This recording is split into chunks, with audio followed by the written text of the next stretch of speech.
नमस्कार मित्रों, मैं हूँ अन्नपूर्णा वाजपेयी, सोशल वर्कर और एक कवित्री भी हूँ और नए कदम नाम से यूट्यूब पर अभी मैंने पदार्पण किया है।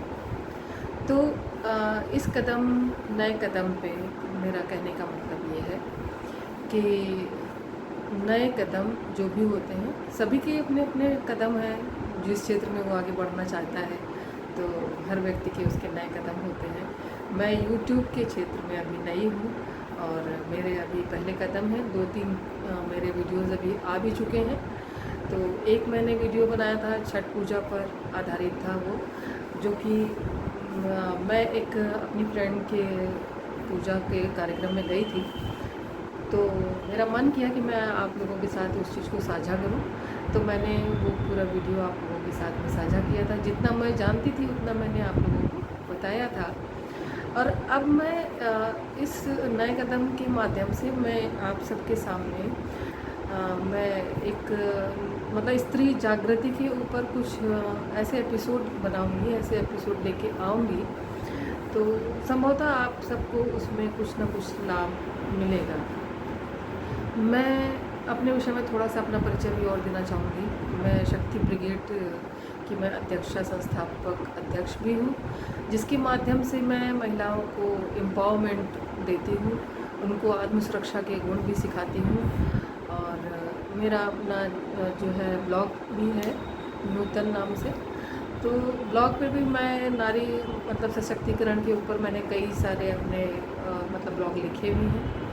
और इस तरीके से मेरे कई सारे हैं जो आर्टिकल्स भी हैं और रचनाएँ भी हैं। मैं जो कविताएँ भी लिखती हूँ तो कुछ इस तरीके से हैं जो अध्यात्म के ऊपर भी हैं। तो आगे जब मैं आपको धीरे धीरे आपसे रूबरू होती रहूँगी, आपसे मिलती रहूँगी, आपसे मेरा परिचय बढ़ता रहेगा, तो कभी आध्यात्म पर भी मैं वीडियो बनाऊँगी, कभी मैं अपनी कविताओं पर भी बनाऊँगी, कभी आलेख भी आपको दिखाऊँगी। जो भी मैं कर पाऊँगी आपके लिए, जो कि आपके लिए फ़ायदेमंद होगा, वो सब मैं आप सबके समक्ष लेकर के आऊँगी। मैं बात करना चाहूँगी, चूँकि मैं शक्ति ब्रिगेड की अध्यक्षा भी हूँ, तो शक्ति के ऊपर मैं बात करना चाहूँगी आज। शक्ति का मीन्स है अपनी पावर, ताकत। ताकत जो होती है वो लोग कहते हैं कि जिसके पास पावर उसकी सत्ता। ये बात भी बिल्कुल सही है कि जिसके पास ताकत है वो ही राजा होता है, जिसकी लाठी उसी की भैंस, आप लोगों ने सुना भी होगा। तो वो चीज़ें हैं, समाज में लागू भी हैं। तो आज के समाज की जो इस समय संरचना हो चुकी है, एक तो सारी चीज़ें काफ़ी टेक्नोलॉजी से संबंधित हो गई हैं, अध्यात्म खत्म हो चुका है, संस्कृति कहाँ जा रही है, हमारे संस्कार कहाँ जा रहे हैं, लोगों को इससे कोई भी मतलब नहीं है। आज हमारे घर में किन संस्कारों को हमें अपनाना चाहिए, हमें किन बातों को छोड़ देना चाहिए, किसी को कोई इन सब चीज़ों से सरोकार नहीं है। बस सरोकार है तो मैं मीन्स अपने आप को ही देखना है, और ज़्यादा देखा तो अपनी पत्नी, अपने बच्चे, और ज़्यादा देख लिया तो बहू है, अगर मान लो बेटियां हैं तो अपने मतलब अपने तक ही सीमित है। तो मतलब ये चीज़ जो है काफ़ी मात्रा में हम देख रहे हैं कि बढ़ती जा रही है। और आप भी देख रहे होंगे समाज में कि ये चीज़ें जो हैं बहुत ज़्यादा मात्रा में बढ़ती जा रही हैं। तो मैं यहाँ पर ये कहूँगी आगे चल कर के कि आगे चल के मैं आपको ऐसे बताती रहूँगी कि भारतीय संस्कृति हमारी बहुत ही विस्तृत है और हमारी भारतीय परंपराएं भी बहुत विस्तृत हैं, जिनको कि हमें अपनाना चाहिए। आप देखते हैं मुस्लिम्स की जब बात आप लोग करते हैं, वो लोग अपने धर्म के कितने पक्के होते हैं, अपने धर्म पर वो बिल्कुल एकदम अडिग रहते हैं, और अपने जो भी उनकी आयतें हैं, कुरान की शरीयतें, आयतें जो भी हैं, उनमें वो कितने कठोर रहते हैं और अपनी हर बात को उस तरीके से वो कठोर तरीके से मानते भी हैं। आप क्रिश्चियन को देख लीजिए, क्रिश्चियंस जो होते हैं वे भी अपनी जो बाइबिल में उनके लिखा है, उनके जो ईसा मसीह उनके कह गए हैं, वो सारी बातें उनको बस उस एक बुक में लिखी हुई हैं और वो बुक उनकी गुरु है। और उसके माध्यम से वो जो भी उनको मिलता है, जो ज्ञान वहाँ से मिल रहा है, वो ज्ञान उसको अपने जीवन में वो अमल करते रहो। अब चलते हैं हम आगे, सिख में देख लेते हैं। सिख में गुरु नानक हुए। गुरु नानक जी ने जो लिखा, मतलब जो भी उन्होंने लिखा, उनका गुरु ग्रंथ साहब इस समय जो उसको ही वो लोग पूछते हैं और उसी पर अपना सब कुछ उनका रहता है। और सेवा भाव भी उनका, मैं देखती हूँ कि सबसे अधिक सेवा भाव अगर किसी में है तो वो सिखों में। आपको कहीं कोई परेशानी होती है, ज़रूरत पड़ती है, आप किसी सिख भाई से आप अगर कहते हैं तो वो, यदि उसके अंदर क्षमता है तो वो अवश्य ही वो आपकी सहायता करते हैं। तो इसी तरीके से हम देखते हैं अपने हिंदू भाई, हिंदू बहनें आपस में एक क्यों नहीं हो पाते हैं। उसका कारण ये है कि आप मल्टी डायमेंशनल चीज़ों में जो है आप डिवाइडेड हैं। मल्टी डायमेंशनल मतलब ये भी ले लूँ, ये भी ले लूँ, ये भी ले लूँ, ये भी मेरा, वो भी मेरा, ये भी मेरा, ये भी मेरा, और सब कुछ मेरा और मेरा कुछ भी नहीं। ठीक है, तो उससे क्या होता है कि आपने देखा ये जैसे हमारे बुज़ुर्ग लोग कहा करते थे, औवा मीठो दौवा मीठो सरगे कौन जाए। मतलब ये भी अच्छा और वो भी अच्छा, और जब जाने की बारी आए तो कौन जाएगा। तो इस तरीके की जो बातें होती थी, तो अब ना बुज़ुर्ग साथ में रखे जाते हैं जो ये बातें बताएं, ना वो रहना चाहते हैं। उनको भी तो अपनी प्राइवेसी मतलब बहुत प्रिय होती है।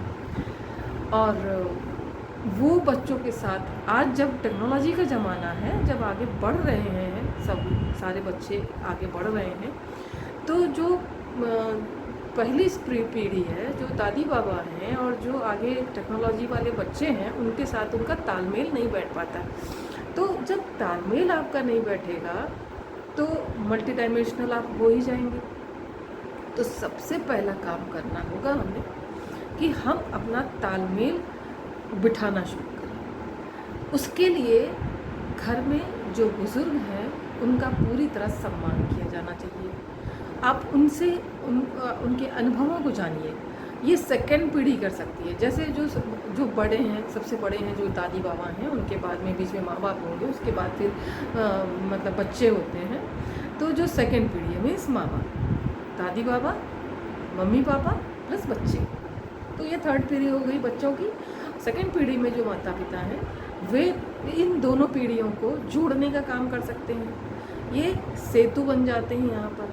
अगर आप यहाँ पर जो माता पिता हैं वे अपने बच्चों को बुज़ुर्गों के साथ जोड़ने का काम नहीं करते हैं तो ये सेतु बेकार है। ये जो बीच वाला सेतु है माता पिता का, ये अगर इस वाली पीढ़ी को इस पीढ़ी से जुड़ने नहीं दे रहा है तो ये सेतु का काम नहीं कर पा रहा है, फेल है ये।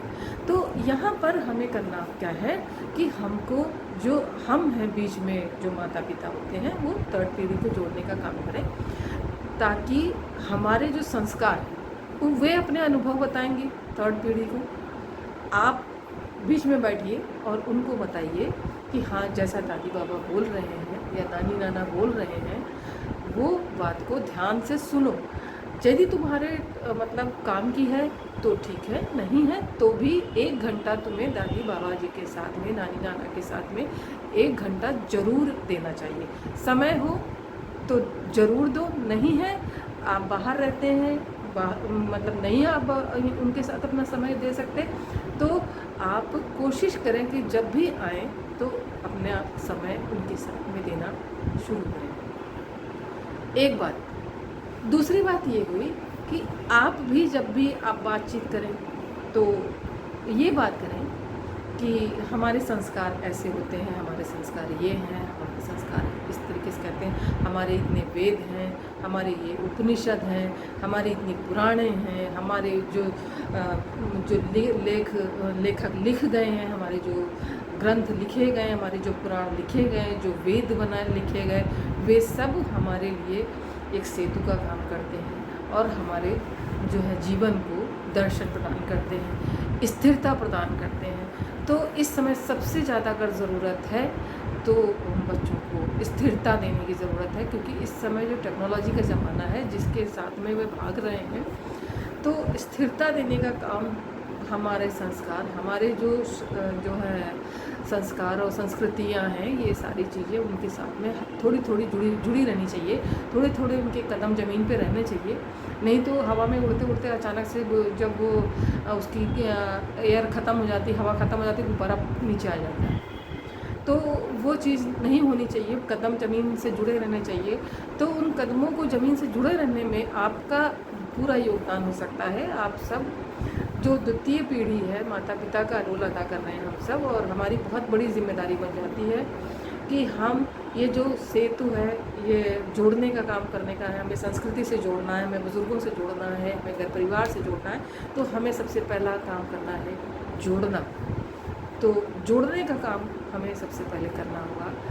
तो इसी के साथ एक बहुत बड़ी ताकत, बहुत बड़ी पावर हम अपने बच्चों में दे पाएंगे, उनको परिवार के साथ जुड़े रहने की ताकत। ये सबसे पहली ताकत आप अपने बच्चों में दे पाएंगे। कितना भी हम उनको पढ़ा लिखा लें, कितना भी हम उन्हें हाई टेक्नोलॉजी से मतलब जोड़ पाएँ, सब कुछ कर लें, वो अच्छी पोजीशन पे भी बैठ जाएं, हमारे बच्चे कितनी भी अच्छी पोजीशन पे बैठे हुए हों, लेकिन यदि उनके अंदर अच्छे संस्कार नहीं हैं तो सब कुछ बेकार है। तो सबसे बड़ी ताकत अगर ये है तो वो यही है, जोड़ने का काम करिए, संस्कृति से जोड़िए, संस्कारों से जोड़िए और अपने घर के बुज़ुर्गों से जोड़िए। पहला काम करिए, जोड़िए। तो आज जो हमारा एपिसोड बना वो शक्ति के ऊपर था। जो शक्ति ये थी कि हमें जोड़ने का काम करना है, और जब जुड़ेगी तो शक्ति आगे बढ़ेगी। शक्ति के एपिसोड में हम आगे मिलेंगे, महिलाओं के ऊपर बात करेंगे और भी संस्कारों पे अध्यात्म के ऊपर बात करेंगे। आज मेरा जो था एक बेसिक एपिसोड मैंने जो बनाया वो आप सबके लिए संभवतः आपको अच्छा लगेगा। अच्छा लगे तो ज़रूर मेरे चैनल को लाइक सब्सक्राइब करिएगा। और धन्यवाद, और फिर मिलेंगे अगले एपिसोड में, कुछ नया लेकर आपके सामने आऊँगी। धन्यवाद, नमस्कार।